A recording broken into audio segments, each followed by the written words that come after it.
మరి బైబిల్ నేర్చుకోవడానికి వచ్చినప్పుడు నేను బైబిల్ నుంచి అడగకపోతే నేను బైబిల్ నుంచి అడుగుతాను. మీరు చెప్పడానికి సిద్ధంగా రండి, సిద్ధపడి రండి. అలానే మీకు చెప్పని విషయాలు అడిగి మిమ్మల్ని ఎందుకు ఇబ్బంది పడతానా?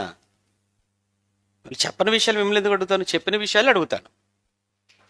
అంటే కనీసం ఉండాలి కదా, కనీస జ్ఞానం ఉండాలి కదండి. 10 ఏళ్ళు అవుతుంది, 20 ఏళ్ళు అవుతుంది అని గొప్పలు చెప్పుకోవటం కాదు కదా.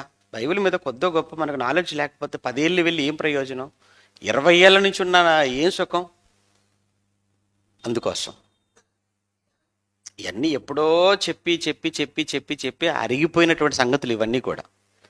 అయినా మీరు మాట్లాడట్లేదని అంటే అది చాలా నిర్లక్ష్యం. అది చరిత్ర గ్రంథాలు ఏంటంటే 12 అని ఎన్నిసార్లు చెప్పాం. ప్రవక్తల గ్రంథాలు 17 అని చెప్పాను.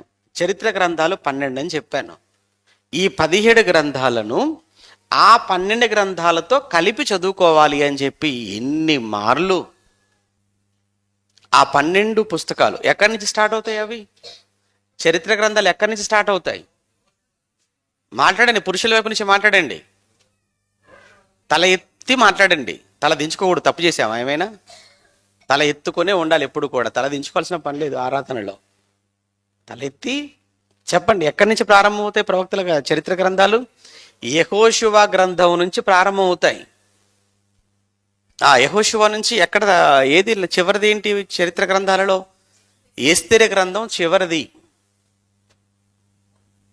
ఇక నుంచి ఖచ్చితంగా నేను పరీక్ష పెట్టినప్పుడు అందుకే బలవంతంగా తలుపులు వేసి అందరూ పరీక్ష రాయండి. ఈసారి తప్పనిసరిగా ఎవ్వరూ కూడా ఒక్కరు కూడా బయటకు వెళ్ళకూడదు. అవసరమైతే ఆరాధన ఆపి మధ్యలోనే పేపర్లు ఇచ్చేసి పరీక్ష పెడతాను. మీరు చదవాలి. బైబిలే కదా చదవమంటున్నాను, నేను చదవమంటున్నాను. నేనేమైనా మీ చేతిలో ఉన్న బైబిల్ మీరు ఇంటి దగ్గర చదువుకుని రండి, ఇక్కడ పరీక్ష పెడతానంటే కూడా చదవకపోతే ఇంత నిర్లక్ష్యం ఉంటే ఎలా చెప్పండి? సరే, ఈ చరిత్ర గ్రంథాలు యెహోషువ మొదలుకొని ఎస్తేరు వరకు ఈ 12, ఈ 17 పుస్తకాలతో యెషయా గ్రంథం మొదలుకుంటే అదే కదా, ఎక్కడ వరకు? మలాకి వరకు. ఈ 17 పుస్తకాలు కలిపి చదువుకోవాలి. అప్పుడే మనకు ఈ ప్రవక్తల గ్రంథాలు అర్థమవుతాయి. లేకపోతే ప్రవక్తల గ్రంథాలు అర్థం కావు. ఎవరికి చెప్తున్నాడు ప్రవక్త? ఎవరితో మాట్లాడుతున్నాడు ప్రవక్త? ఆయన ఎవరికి చెప్తున్నాడు, ఆయన ఎవరితో మాట్లాడుతున్నాడు అన్నది మనకు తెలియాలి అని అంటే ఈ ప్రవక్త గ్రంథాన్ని తీసుకుని వెళ్ళి చరిత్ర గ్రంథాలతో లింక్ చేసి కలిపి చదువుకున్నప్పుడు మాత్రమే అర్థమవుతుంది. ఇప్పుడు ఇర్మియా గురించి వచ్చింది ప్రస్తావన. ఈ ఇర్మియా 5 రాజులకు